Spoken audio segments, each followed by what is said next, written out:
వచ్చేరా కొత్త జంతువు వచ్చేరా నెత్తులు పిచ్చే జంతువురా నెత్తులు పిచ్చే జంతువురా కత్తిని వాడే జంతువురా కత్తిని వాడే జంతువురా చిత్తల మారి జంతువురా చిత్తుల మారి జంతువురా జంతువా ఏ జంతువు ఎక్కడి నుంచి వచ్చింది ఆ జంతువు మనిషి మనిషి చదువుకున్న మనిషి మనిషి అవునా ఆ జంతువే మనిషా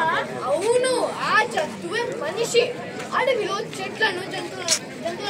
నరికి అడవి సంపదాన్ని దోచుకుంటున్నాడు అందుకే అందరికి అర్థమయ్యేలా అడవుల రక్షణ అని కూడా మొదలు ప్రదర్శించవద్దును